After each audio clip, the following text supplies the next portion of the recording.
सुप्रभातम। या देवी सर्वभूतेषु विद्यारूपेण संस्थिता नमस्तस्ये नमस्तस्ये नमस्तस्ये नमो नमः। नवा शैक्षणिक सत्रना प्रारंभમાં આપણી વચ્ચે આપણી સંસ્થાના સંવાહક ટ્રસ્ટી શ્રી ઇતિહાસવિદ લેખક અને આપણે હંમેશા એમને શ્વેત કેસીથી આપણે એમને ઓળખીએ છીએ એવા યંગ પલાણ દાદા આપણી વચ્ચે ઉપસ્થિત છે. જોરદાર તાળીઓથી વધાવીએ.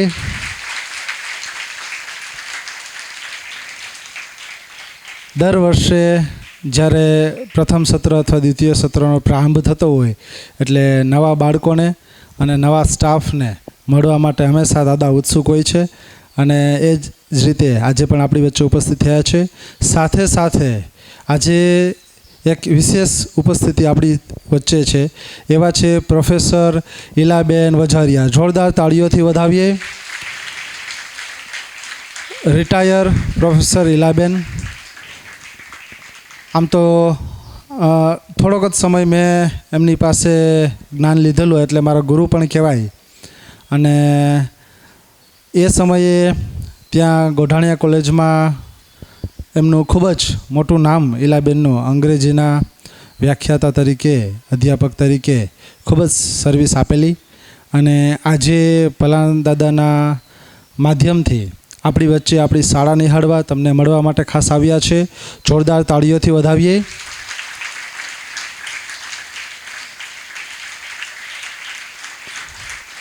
વિશેષ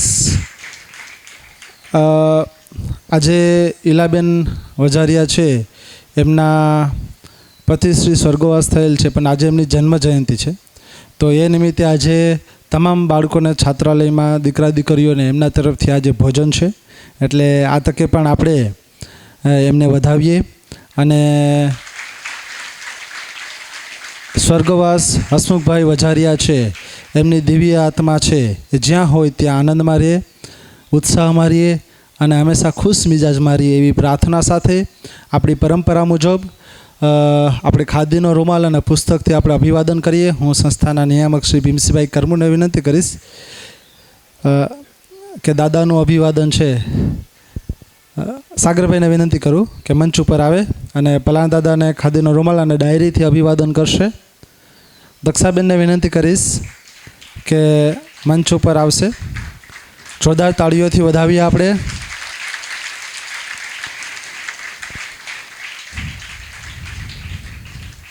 આપણે દાદા પાસેથી ઘણું બધું શીખવાનું છે. 90+ છે તો અત્યારે પણ હાલની તારીખે એમ સમજો કે 6 થી 8 કલાકનું એમનું રીડિંગ છે, વાંચન લેખન છે અને સાથે સાથે આપણી વચ્ચે પ્રોફેસર ઈલાબેન વજારિયા આપણી વચ્ચે ઉપસ્થિત છે. હું શાળાના આચાર્ય શ્રી દક્ષાબેનને વિનંતી કરું કે એમને ખાદીનો રૂમાલ અને ડાયરીથી અભિવાદન એમનું કરે. જોરદાર તાળીઓથી વધાવીએ. સુસ્વાગતમ. સંસ્થામાં આવવા બદલ અમે આપના ઋણી છીએ. Thank you so much. એક મને સરસ મજાની આજે પંક્તિ યાદ આવે છે કે ખુદી કો કર ઇતના બુલંદ ખુદા ખુદ બંદે સે પૂછે બંદે બોલ તેરી રજા ક્યાં હે. આપણું કાર્ય જ કંઈક એવું હોવું જોઈએ કે ખુદા ખુશ થઈને એમ પૂછે કે બોલ તારો શું જોઈએ છે, માગ માગ. કુછ એસી કરની કર ચલું જબ મેં જાઉં તબ સારા જગ રોએ ઓર મેં હસું. આ સરસ મજાનો કબીરની જે વાત છે. તો આજે શીખ ધર્મમાં જે એમના ધર્મગુરુ થઈ ગયા છે એવા ગુરુ અર્જુનદેવ છે જે એમના શીખ ધર્મમાંના 5મા ગુરુ છે અને જેમણે આદિ ગ્રંથ લખ્યો છે એવા અર્જુન ગુરુ છે. એમના વિશેનું આજે સરસ મજાનું આપણે દાદાને વિનંતી કરીએ કે અંતર્ગત માહિતી બાળકો સમક્ષ રજૂ કરે. આજે એમનું વ્યાખ્યાન દાદાનું છે એ અર્જુનદેવ જે થઈ ગયેલા છે શીખ ધર્મમાં જે 10 ગુરુઓ થઈ ગયેલા એમાંના એ 5મા નંબરના છે. આઈ થિંક હું ભૂલતો ન હોતો દાદા, બરાબર? તો એના વિશે દાદાને વિનંતી કરીએ કે એના વિશે આજે આપણી સમક્ષ માહિતી રજૂ કરે. જય સિયારામ. આજે આપણું નવું વર્ષ મારા માટે શરૂ થાય છે. તમને સૌને સામે જોઉં છું ત્યારે આનંદ થાય છે. તમે દીકરાઓ અને દીકરીઓ અને નવા આવેલા શિક્ષકો એ બધુંનું ખૂબથી હૃદયપૂર્વક સ્વાગત. તમે જ્યારે પ્રાર્થના કરતા હતા ત્યારે બધાએ આંખ વિચેલી રાખી હતી. મને બહુ જ પ્રસન્નતા થઈ કે હવે આપણી આ પ્રજા ધર્મમાં, ધ્યાનમાં, યોગમાં માનતી થઈ છે. અને ભીમજીભાઈ છે, ખુશાલભાઈ છે, દક્ષાબેન છે, નિરાલીબેન છે, તો આ બધા જ આપણને એવા પરિવારના શિક્ષકો છે કે આપણી સંસ્થા દાડે દિવસે એ ઉત્કર્ષ પામી રહી છે. આજે તમને સૌને પહેલીવાર મળવાનું થયું છે અને મારી સાથે ઈલાબેન વજેરિયા જે અંગ્રેજીના પ્રોફેસર હતા, નિવૃત્ત છે, અત્યારે રાજકોટ રહે છે. તો અમે ગુરુકુળ મહિલા કોલેજમાં સાથે હતા. હું ગુજરાતીનો પ્રોફેસર હતો, ઈલાબેન અંગ્રેજીના હતા. પછી એ ગોઢાણીયા મહિલા કોલેજમાં ગયા અને ખુશાલ એમનો છેલ્લા વર્ષનો વિદ્યાર્થી, આપણા ખુશાલભાઈ અંગ્રેજી સાથે એમએ કરેલું અને પછી ખુશાલભાઈએ તો અંગ્રેજીમાં PhD પણ કર્યું. એટલે ખરેખર આપણે ડૉક્ટર ખુશાલભાઈ કહેવા જોઈએ. તો આપણે સૌ ગૌરવાન્વિત છીએ કે આપણી વચ્ચે ઈલાબેન છે, એમના શિષ્ય તો આપણને સેવા આપે છે ખુશાલભાઈ. આપણે જે નવી બહેનો ભાઈઓ આવ્યા છે એનો પરિચય આપણે નિરાંતે સ્વતંત્ર રીતે કરશું. આજે આપણે થોડી વાર શીખ ધર્મ વિશે કરીએ. મને બીક હતી. મને એમ કે બહુ જો વિદ્યાર્થીઓ થઈ જશે ને તો સામે તડકો આવશે. એટલે આપણે ખુશાલભાઈએ બહુ સરસ વ્યવસ્થા કરી છે કે 12મા ધોરણના સાયન્સના વર્ગો ચાલુ રાખ્યા છે અને નાના બાળકોને પણ બેસાડ્યા નથી. એટલે તમે 7થી તમે છો, 7, 8, 9, 10 ને 11, 10 નથી, 5થી. તો તમારી સામે આજે શીખ ધર્મની વાત કરવી છે. શીખ ધર્મ અને શીખને તમે જોયા તો હશે જ. એની દીકરીઓ પણ છરી રાખે છે, ખબર છે ને? કટાર. જે દીકરીઓ છે એ પણ ખંભે જેમ આપણે પર્સ લગાડીએ છીએ એમ ખંભે છરી જ રાખી જ હોય એની. કારણ કે શીખ એ સૈનિક પ્રજા છે. શા માટે એની દીકરીઓને પણ છરી એટલે કે કટાર કહેવાય છે, કટાર રાખવી પડી એનું કારણ છે. આજે આપણે એની ચર્ચા કરશું. શીખ ધર્મ આમ તો હિન્દુઓનો જ એક ફાટો છે, આપણા હિન્દુ. પણ હિન્દુ ધર્મમાં જેમ પુષ્ટિમાર્ગીય હવેલી, શૈવ સંપ્રદાય, શાક્ત માતાજીને માનનારો સંપ્રદાય અને છેલ્લે સ્વામિનારાયણ સંપ્રદાય, એમ જે હિન્દુ ધર્મમાંથી જે અલગ અલગ ફાટા પડ્યા એમ આજથી 500 વર્ષ પહેલાં શીખ નામનો ફાટો પડ્યો. શીખ એ પુરુષો બધા દાઢી રાખે, પાઘડી પહેરે. હંમેશા દરેક છોકરો શીખનો નાનપણથી જ પાઘડી પહેરે, દાઢી પણ રાખે અને એ પણ કટાર તો રાખે જ, કોઈક તલવાર પણ રાખે.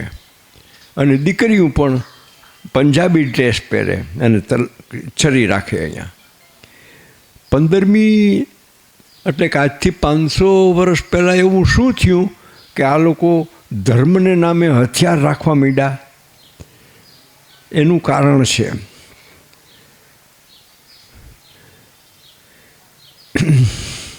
પૃથ્વીરાજ ચૌહાણનું નામ તમે સાંભળ્યું હશે.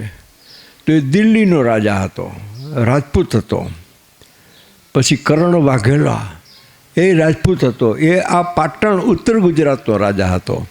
અને આ જે સૌરાષ્ટ્ર નાનકડો આપણો પ્રદેશ છે એનો મુખ્ય રાજા હતો રા મંડલિક. એ જુનાગઢનો રાજા હતો. તો આ રા મંડલિક, કરણ વાઘેલો અને પૃથ્વીરાજ ચૌહાણ, એની ઉપર વિદેશી આક્રમણો આવ્યા.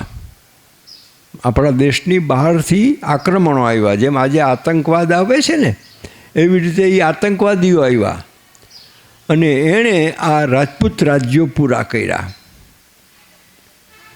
બહુ મોટી લડાઈ થયેલી સામસામી.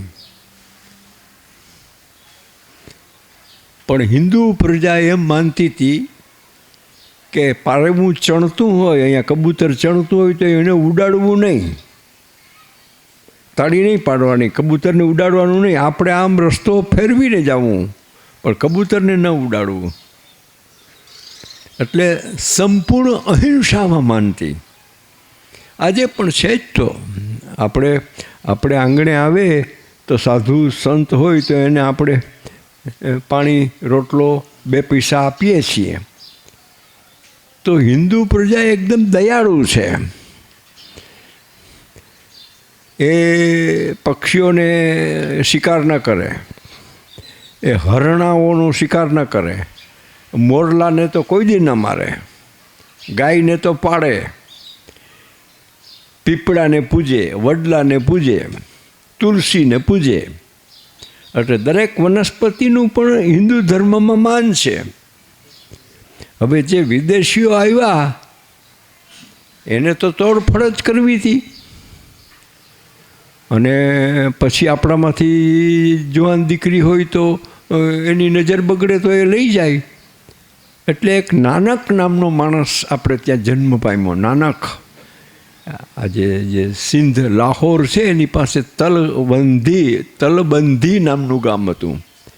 ત્યાં નાનકનો જન્મ થયો. એને ગુરુ નાનક કહેવામાં આવે છે. તો ગુરુ નાનકે જોયું કે આ તો કંઈ બરાબર નથી કે બહારની પ્રજા આવે ને આપણને દબાવી જાય ને આપણે એની સામે હાથ જોડ્યા રાખીએ. એટલે ગુરુ નાનકે એમ કીધું કે આપણા ધર્મમાં અમુક ખોટી પ્રથા છે. દાખલા તરીકે માતાજીના હાથમાં તલવાર આપીએ, શિવજીના હાથમાં ત્રિશૂળ આપીએ, તો હથિયાર એ આપણે મૂર્તિઓને જ આપીએ છીએ. એટલે નાનકને એમ લાગ્યું કે મૂર્તિને હથિયાર આપવાની જરૂર નથી, આપણે હથિયાર લેવાની જરૂર છે. કે આજે વિદેશીઓ આક્રમણ આવે છે એનો આપણે સામનો કરી શકીએ. એટલે શું થયું? એક મોટું પરિવર્તન આવ્યું કે જો મૂર્તિ હોય તો મૂર્તિના હાથમાં તો ત્રિશૂળ હોય, તલવાર હોય, કટાર હોય, ગદા હોય, ચક્ર હોય. તો કે મૂર્તિ પૂજા જ નહીં, મૂર્તિમાં ન માનવું. એટલે શીખ ધર્મમાં જે સુધારો આવ્યો એ બહુ મહાન સુધારો આવ્યો કે જુદા જુદા દેવી દેવતા નહીં,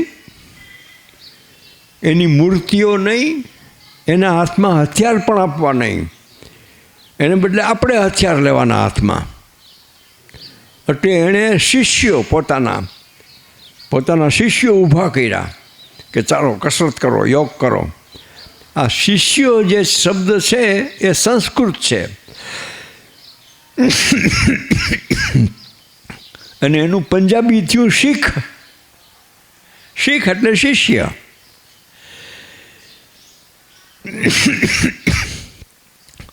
એટલે એ ધર્મનું નામ જ શીખ ધર્મ પાડ્યું કે ભાઈ આપણે જો લડવું હોય વિદેશીઓ સાથે તો આપણું શરીર મજબૂત હોવું જોઈએ ને. એટલે કસરત કરવી જોઈએ, દાવપેચ કરવા જોઈએ તલવારના. આપણે પોરબંદરમાં આર્ય કન્યા ગુરુકુળ છે, જેમાં ઈલાબેન પણ શિક્ષક હતા ને હું પણ હતો. તો એ જે બહેનો આવે એને પણ જનોઈ પહેરાવવામાં આવે, યજ્ઞ કરવામાં આવે અને એ બરાબર ઘોડેસવારી, તરવાનું, શરીર મજબૂત બનાવો. તો એવી રીતે આ એની પહેલાં આ શીખ ધર્મવાળાએ ચાલુ કર્યું કે આપણે આપણા છોકરીઓને મજબૂત બનાવો. આ જે શીખ ધર્મ થયો એના 10 ગુરુઓ છે, ધર્મગુરુઓ. ગુરુ નાનક એ સ્થાપક અને પહેલાં ધર્મગુરુ, પછી એનો શિષ્ય અંગદ, પછી 1, 2, 3, 4, 5, 6, એમાં 5માં અર્જુનદેવ, 6 હરિસિંહ ને 7માં હરિરાયજી, અને છેલ્લા ગુરુ 10મા ગુરુ એનું નામ ગોવિંદરાયજી. તો આ જે ગુરુ પરંપરા હતી એમાં જે અર્જુનદેવ હતા 5મા ધર્મગુરુ, એને એમ થયું કે વસ્તી વધી રહી છે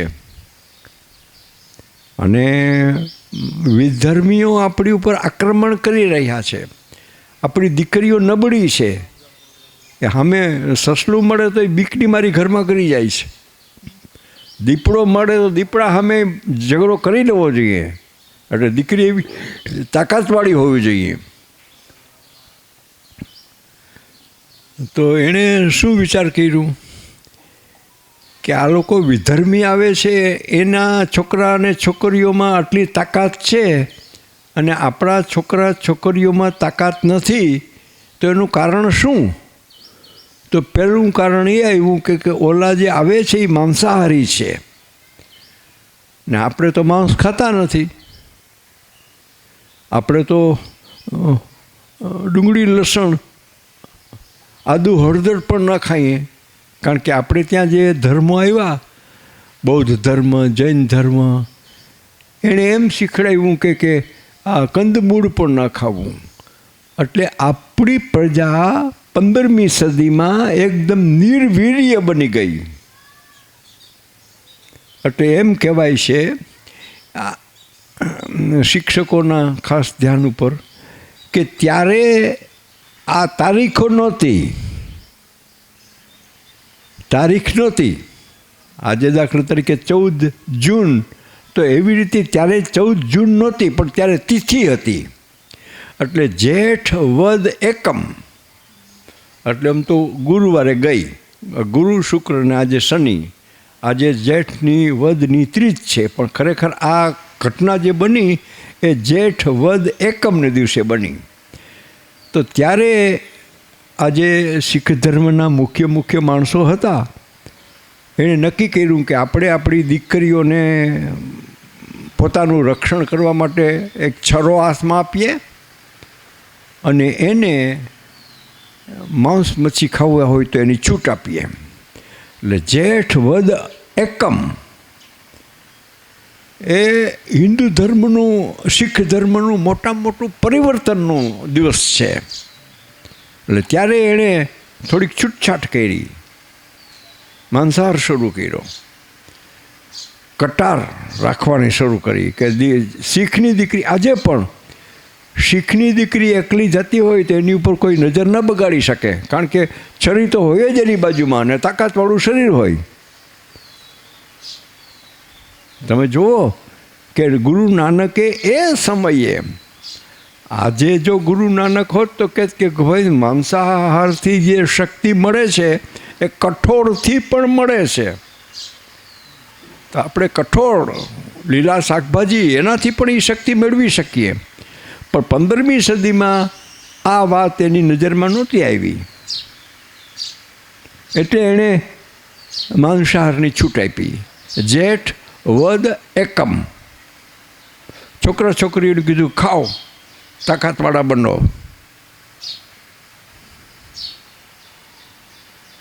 આપણે જાહેરાત વાંચીએ છીએ ને કે સન્ડે તો કે અંડે ખાવાના, એમ વાંચીએ છીએ. તો એવી રીતે શીખ ધર્મવાળાએ જેઠ વદ એકમ ત્યાં શરૂ કર્યું કે છોકરા છોકરીઓને તાકાતવાળા બનાવો. એટલે છોકરા છોકરીઓ ખરેખર તાકાતવાળા બન્યા. 30-40 વર્ષમાં તો એ ખરેખર તાકાતવાળા બન્યા. એટલે એની સામે કોઈ નજર, આજે પણ એકલો શીખ ઊભો હોય દાઢી મૂછવાળો તો તમે જુઓ કરડો લાગે, આમ એના સામું જોવાય નહીં. શીખનો છોકરો તે શીખની છોકરી એ તાકાતવાળા હતા. આ તાકાતવાળા કરવાનું પરિવર્તન ક્યારે આવ્યું? તો કે જેઠ વદ એકમ 12મી જૂન 1625. પણ તારીખ ત્યારે નહોતી. તારીખ તો આપણે આ ગાંધીજી આપણા ગાંધીજીની કંઈ 2 ઓક્ટોબર આપણે ઉજવીએ છીએ, પણ એનું ક્યાંય 2 ઓક્ટોબર લખ્યું નથી. બારસ એટલે રેટિયા બારસ જેને કહેવાય, તો તિથિ મુજબ એનો જન્મ છે. એ તિથિમાંથી આપણે ઈસવીસન કર્યા, એટલે કે આ અંગ્રેજ સંવંત ચાલુ કરી આપણે. ઓલો વિક્રમ સંવંત હતો. હા, જેઠ ને અષાઢ ને શ્રાવણ ને એ વિક્રમ સંવંત છે, અને જાન્યુઆરી ફેબ્રુઆરી માર્ચ એ ઈસવીસન સંવંત છે.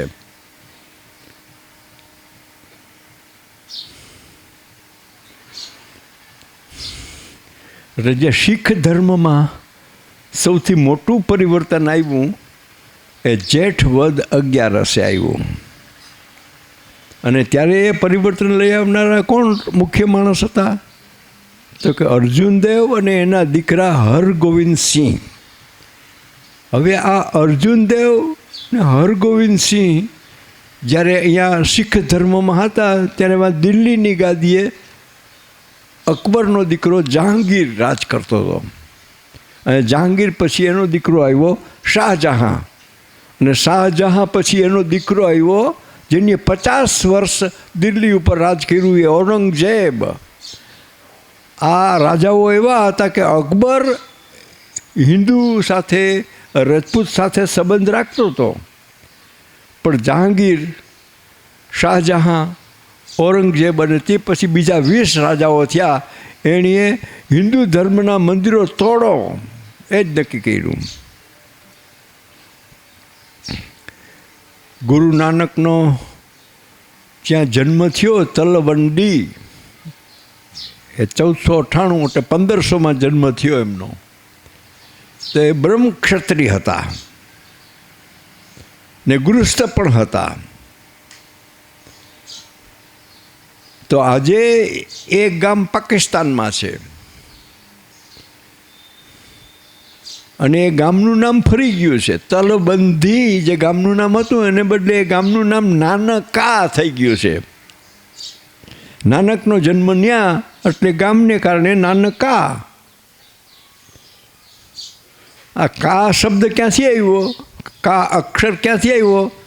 તો કે હિન્દીની 6ઠી વિભક્તિનો પ્રત્યય છે. હિન્દીમાં આપણે ગુજરાતી ભાષામાં 6ઠી વિભક્તિ કઈ? તો કે નો, ની, નું, ના. બરાબર ને? તો હિન્દીમાં તો કે કો, કી, કુ, કા. કોલ કી, કોલ એટલે કોળી લોકો, ને કોળી લોકોની વસાહત, તેનું નામ કોલકી. પંજાબીમાં પણ એમ. એટલે નાનકા એટલે નાનકનું ગામ. આપણે હવેલીવાળા જે શ્રીનાથજી બાવામાં માનીએ છીએ ને, તો શ્રીનાથજીની મૂર્તિ ક્યાં બિરાજતી હતી?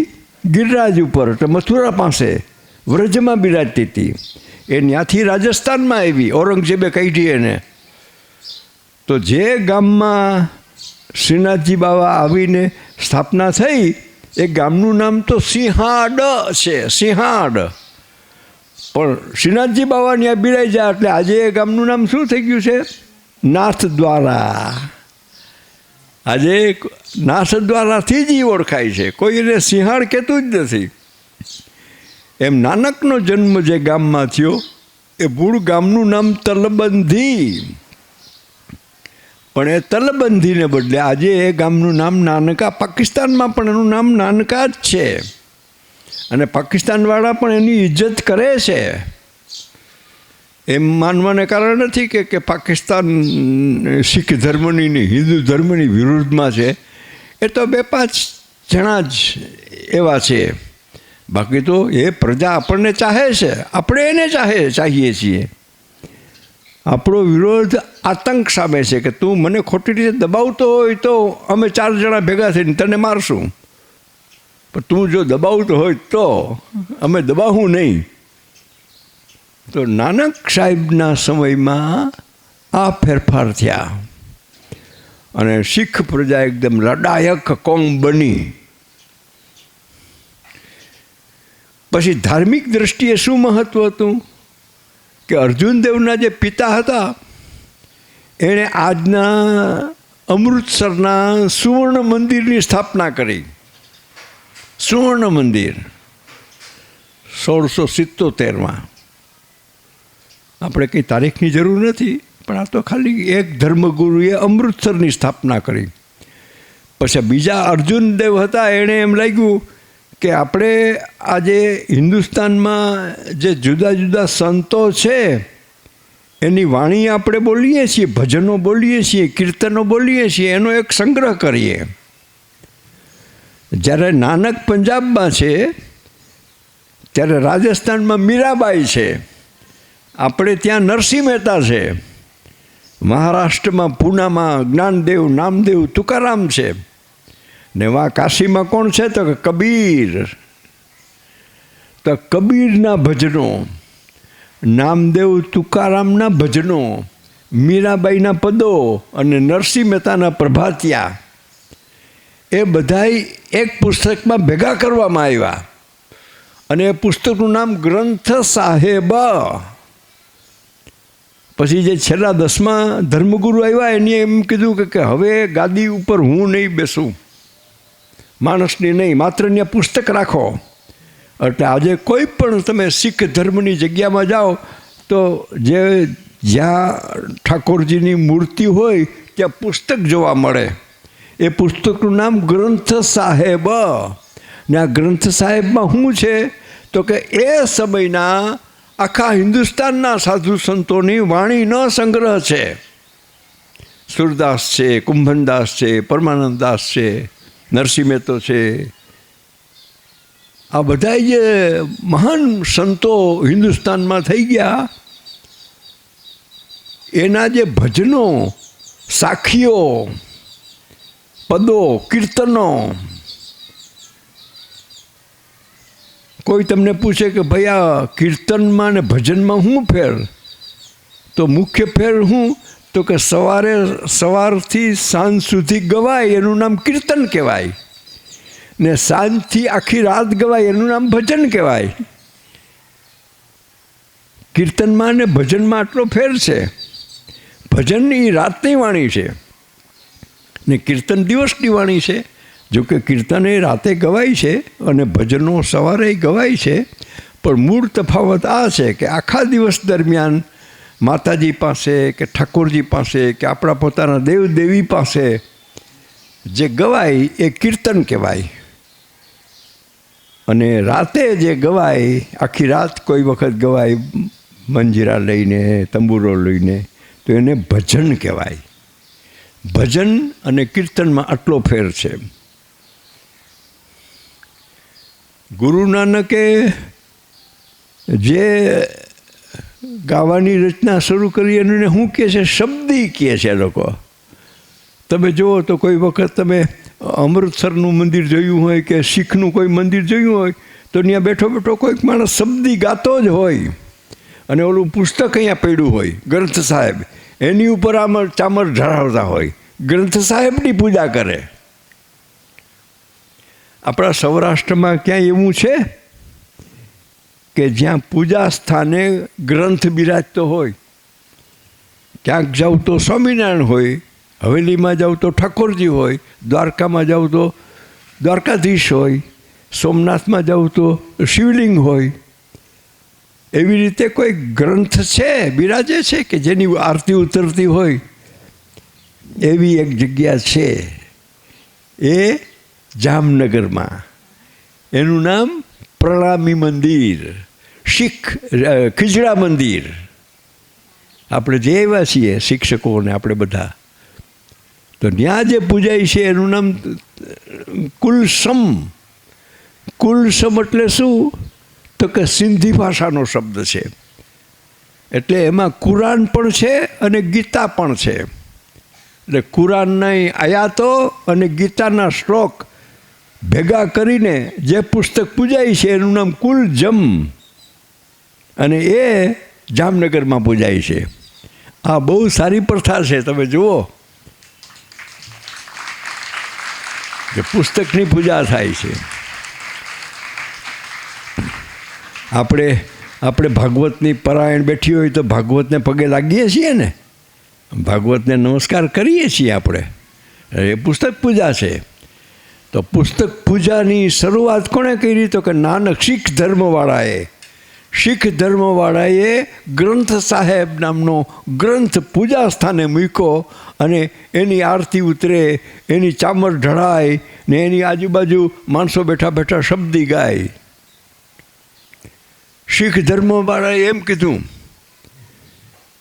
કે સૌથી મોટામાં મોટું કામ જપનું, જપ કરો. શ્રી કૃષ્ણ શ્રી કૃષ્ણ, શ્રી રાધા રાધે શ્યામ રાધે શ્યામ, રામ રામ રામ રામ. એટલે એના એક પુસ્તકનું નામ છે જપુજી. જપુજી, જપવાનું જ. કોઈ પણ ભગવાનનું નામ જપો એ જ મુખ્ય ધર્મ. જય રામ, શ્રી રામ, જય રામ, જય જય રામ, એ જ જપવા રાખવાનું. આપણે જામનગરમાં એક એવું છે ને કે જ્યાં આજે વર્ષો થયા જ્યાં શ્રી રામ, જય રામ બોલાય છે. એ તળાવને કાંઠે બાલા હનુમાન નામની જગ્યા છે. તો એવી રીતે માત્ર જપ જ કરવાનો. તો શીખ ધર્મવાળાએ હિન્દુ ધર્મમાં જે સુધારો કર્યો એ કે શરીરને મજબૂત બનાવો. દેવી દેવતાના હાથમાં હથિયાર આપવાને બદલે આપણે પોતે હથિયાર ધારણ કરો. ભગવાન આવે છે તો કે નહીં, શંકર ભગવાન રક્ષણ કરશે. ક્યાંય કોઈ શંકર ભગવાન રક્ષણ કરવા આવતો નથી. આપણા મંદિર તૂટી ગયા, ક્યાંય આવ્યો કે ભગવાન માતાજી કે ભગવાન આપણું રક્ષણ કરવા આવશે? આપણે હથિયાર ઉપાડો ને, આપણે દિયો હમા એને. એટલે આપણી દીકરીઓએ પણ કટાર રાખી. હવે જો પર્સને બદલે કટાર લટકતી હોય તો કોઈ છોકરો એની મસ્કરી કરી શકે? જુઓ, તમે વિચાર કરો. ના થાય, કારણ કે ઓલી ઠોકી દે, બીક લાગે. ભય વિના પ્રીતિ નથી, ભય વિના માન પણ નથી. તમે ભય બતાવો તો જ ઓલો માણસ તમને માન આપવાનો છે. શીખ ધર્મે, હિન્દુ ધર્મમાં જે મુખ્ય સુધારો કર્યો એ આ છે કે શરીર મજબૂત બનાવો, હથિયાર તમે ધારણ કરો, ભગવાનના હાથમાં નહીં, અને એક સંપ્રિયો. તો આ જે શીખ ધર્મની જે મુખ્ય શીખ છે એ જેઠ વદ એકમને દિવસે આ સુધારો થયો. એટલે આપણે 2 દિવસ મોડું એ ઉજવીએ છીએ, પણ આજે શીખ ધર્મની આટલી વાત આપણે કરી. ચાલો, જય સિયા રામ. જોરદાર તાળીઓથી વધાવીએ.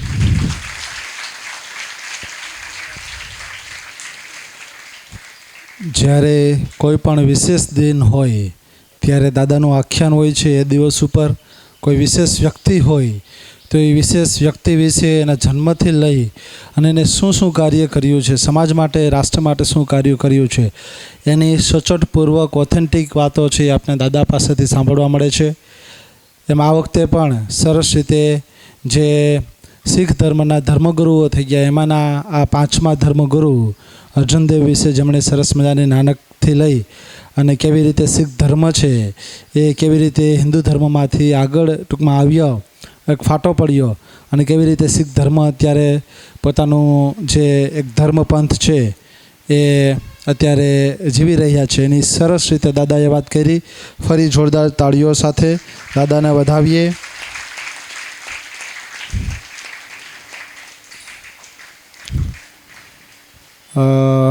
બીજું વિશેષ આપણી વચ્ચે પ્રોફેસર ઈલાબેન છે તો 2 શબ્દો. પરમ આદરણીય પલાણ સાહેબ, આદરણીય ભીમસિંહભાઈ, આપના પ્રિન્સિપાલ સાહેબ ડૉક્ટર ખુશાલ, સર્વે સ્ટાફ મિત્રો અને વાલા વિદ્યાર્થીઓ, આ સંસ્થા જોવાની ખૂબ ઈચ્છા હતી, ઘણા વખતથી ઈચ્છા હતી અને એ ઈચ્છા આજે પૂરી થઈ છે એટલે મને ખૂબ આનંદ થયો છે તમને બધાને જોઈને. ભીમસિંહભાઈએ પાયો નાખ્યો અને અત્યારે વટવૃક્ષની જેમ ફેલાઈ રહી છે એટલે બહુ આનંદ છે બધાનો, સર્વ સ્ટાફ મિત્રોનો એમાં ખૂબ ફાળો છે, પ્રિન્સિપલ સાહેબનો, મલાણ સાહેબ તો છે જ ઓલવેઝ ધેર. એટલે બહુ જ આનંદ થયો છે, અતિ આનંદ થયો છે અને આ જ રીતે બસ સંસ્થા ફૂલતી ફાલતી રહે એવા અંતરના આશીર્વાદ છે. ખૂબ ખૂબ અભિનંદન સૌ સ્ટાફ મિત્રોને, ભીમસિંહભાઈને અને ખુશાલભાઈને. Thank you so much. Thank you madam, શુભકામના આપવા બદલ. આજે સરસ રીતે આ સરસ મજાનું આખ્યાન દાદાના સાનિધ્યમાં આપણે કર્યું. વધારે સમય ન લેતા હું ઈલાબેનને વિનંતી કરીશ કે આપે જે અનુદાન કરેલું છે સંસ્થામાં એમનો ચેક છે એ ભીમસિંહભાઈને અર્પણ કરે. દક્ષાબેનને, અમારા રામસિંહ બાપા છે એમને અર્પણ કરે. રામસિંહ બાપા, ભીમસિંહભાઈના ફાધર, આપણે ઈલાબેનના હસ્તે જ જો એમનું અનુદાન છે, રામસિંહ બાપાને ઈલાબેનના હસ્તે અનુદાન જોરદાર તાળીઓથી વધાવીએ. આજનું જે ભોજન છે એમાં 21,000નું અનુદાન છે ઈલાબેન તરફથી દીકરા દીકરીઓના ભોજન માટે. Thank you so much, thank you. અને આપણે પોરબંદરથી ડૉક્ટર સુરેખાબેન શાહ જે આપણી સંસ્થા સાથે જ વર્ષોથી જોડાયેલા છે,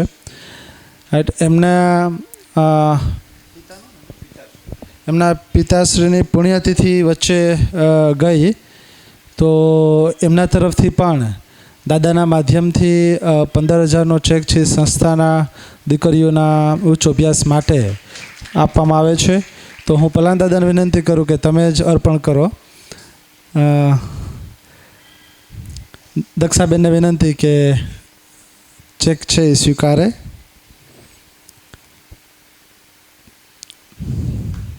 જોરદાર તાળીઓથી આપણે વધાવીએ. Thank you so much.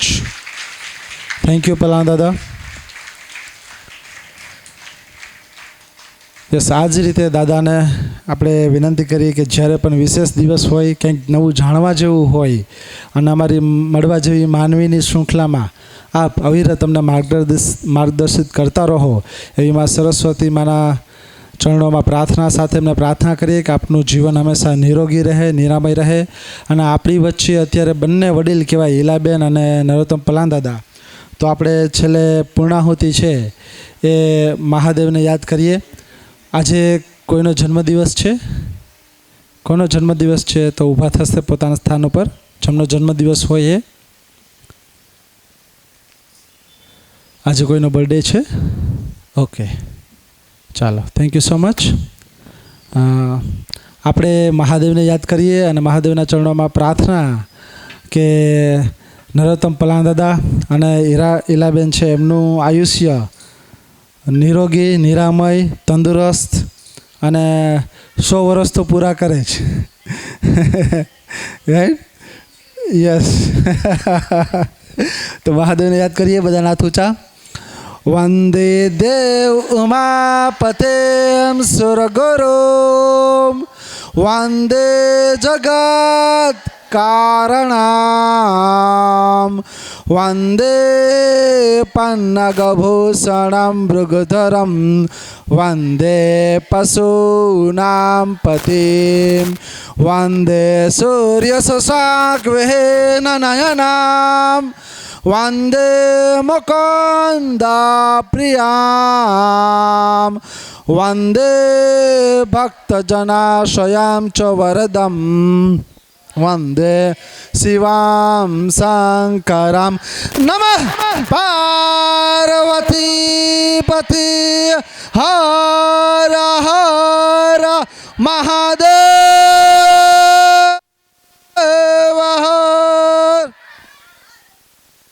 Thank you.